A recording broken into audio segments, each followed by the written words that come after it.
Gratitude. Gratitude is something that is so rare in the world in which we live. Selfishness reigns.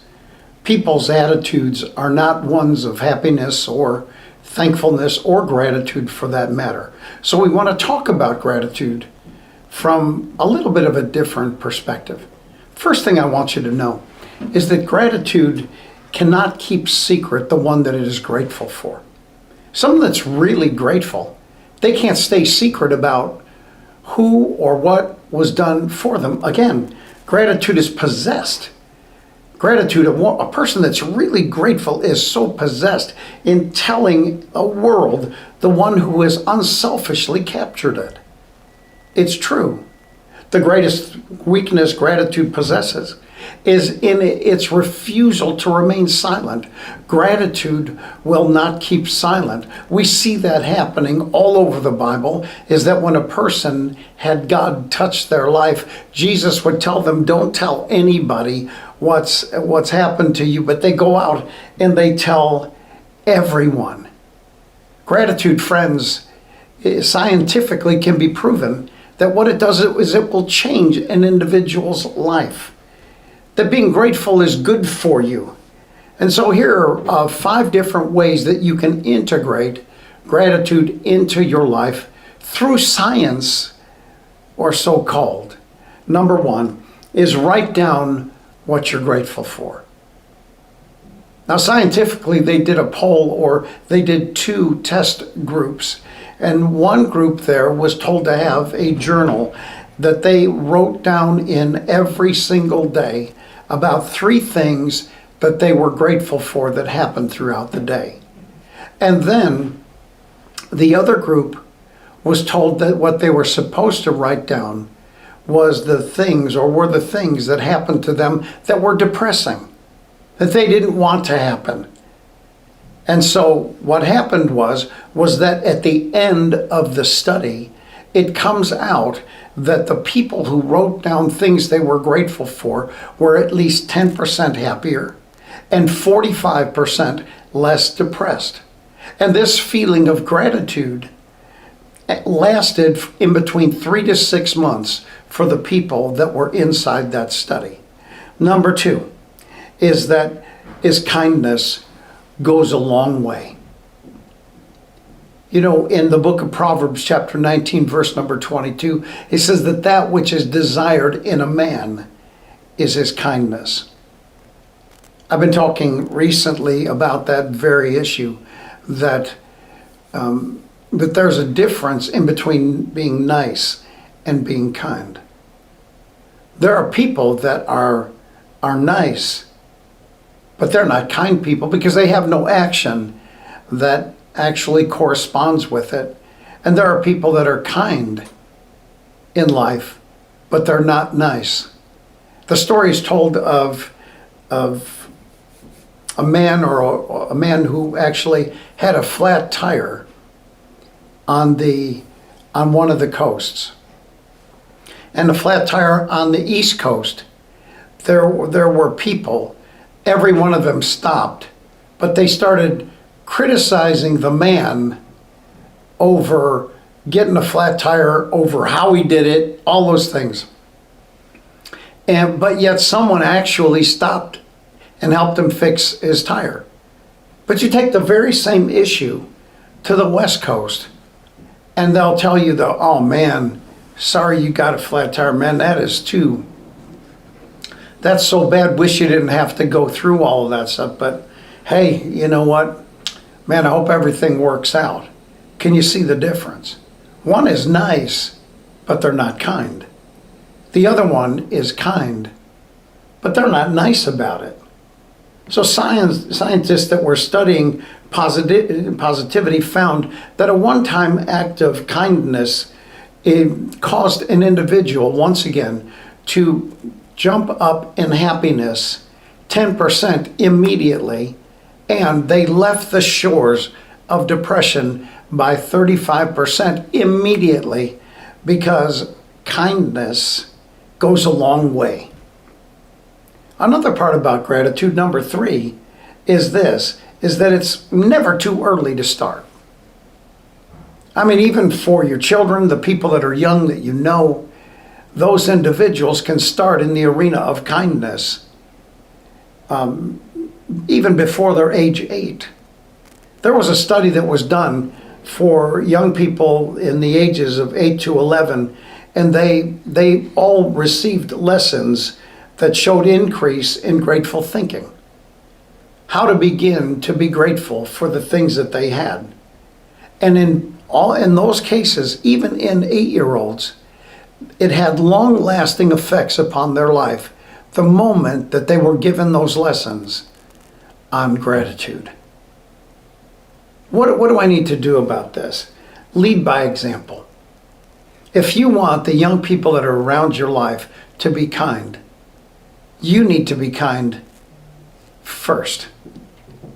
That's so important for you to do.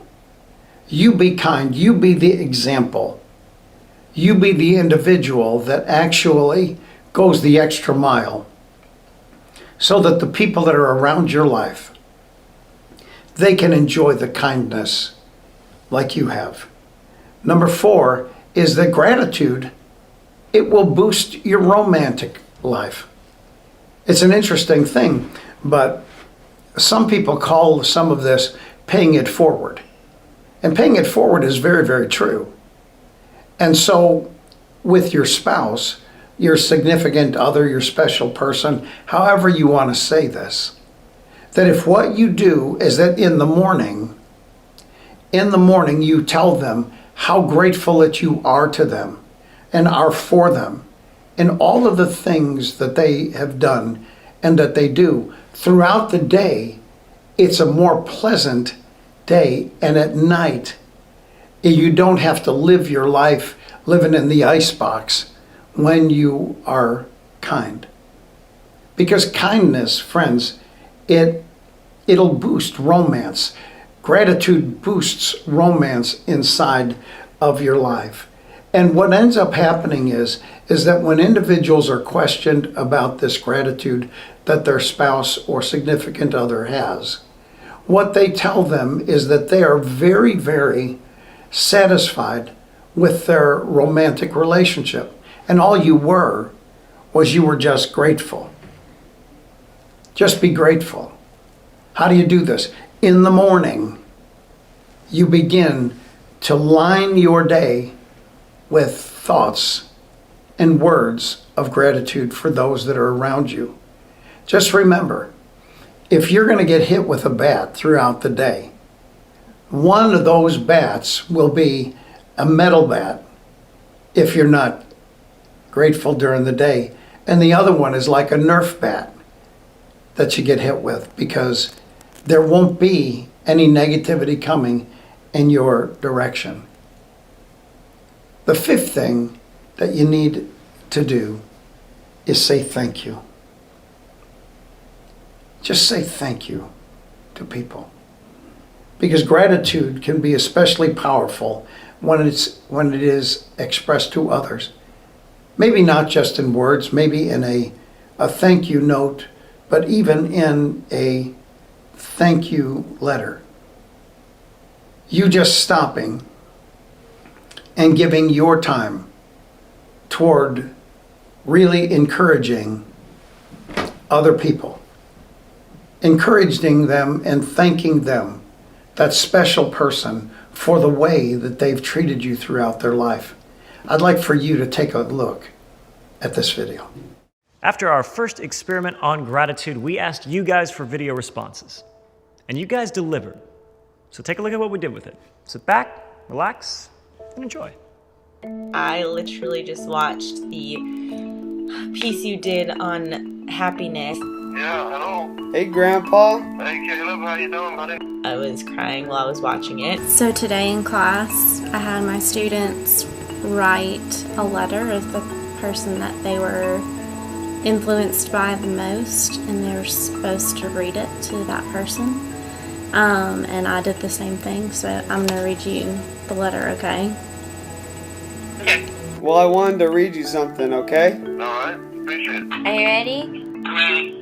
I'm not going to cry. Mom, I would like you to know that out of almost everyone I know, you have and continue to be the person who has influenced me the most.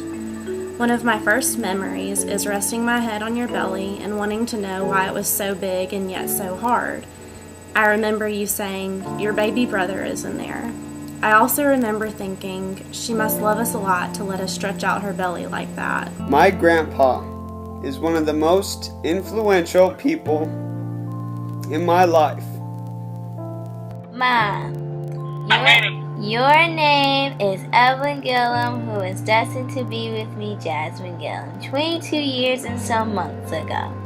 You weren't expecting this message today, but I wanted you to know that I appreciate all you have done for me. I was calling to let you know how influential you have been in my life and how grateful I am to be so lucky to call you my grandpa. Had it not been for you reading to me every night, I doubt I would have loved to read so much. I may be lost at this age, but I'm so glad I have you as my mother to be my guide here on earth. He has always supported me in what I do, and he loves me unconditionally. You have touched my soul in ways you couldn't imagine. I'm not crying. I am. Okay. Had it not been for dancing around the living room to jock jams, I doubt I ever would have been able to have fun looking like an idiot. I know how much you've been through the past couple of years with Susie Q and Grandma. But you have been the rock that held the family together and the ray of light through the clouds. And is a father figure to me and my two brothers. I thank God that he has blessed me with such an amazing grandpa. But most importantly, had it not been for your tearful plea a year and a half ago, I know I would have never seen the dire need for me to seek healing. Without you, I would have continued on, thinking I was perfectly healthy, while my disease continued to wrap its fingers around my life. Who has inspired me to do what is right and to never lose one's integrity. You are a rock. You are a true picture of grace, mercy, and love. You're such a stand-up pops and one of the most inspiring human beings I have ever met. I love you to the moon and back, and I'm so grateful to have you in my life. I love you and I commend you for being the woman you are, the person you continue to grow into each day. Oh, that's so beautiful, baby. Over and out. Oh my gosh, that is the best tribute that anyone can ever give anyone. And you just made my day, and you made my 91 years worth the living. Hello. I'm here. Oh. So thank you, Grandpa, for being my grandpa and loving me. I love you. Oh my goodness. What a wonderful thing you said there. Thank Well, you. I get it. I got tears in my eyes, buddy. I do too. I love you. Me too. Oh, that's great. I gotta. Buddy, thanks a lot. Thanks for calling, and I really love you. I love you, like you say, unconditionally, and I hope you love me the same way. I do, Grandpa. Where did that come from? I was watching this video on Soul Pancake, and these people wrote a letter about who's influenced them the most. And I was like, my mom is that person. And they said, make a video and upload it. And so that's what I'm doing. That's so sweet. Now, wasn't that something that we got to see all of this?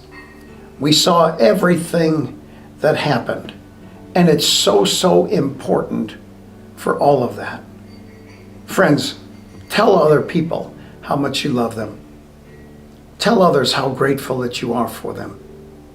And when you choose to do that, not only will their life become better, but your life and the walls that have been built up inside you will be broken down from this day forward.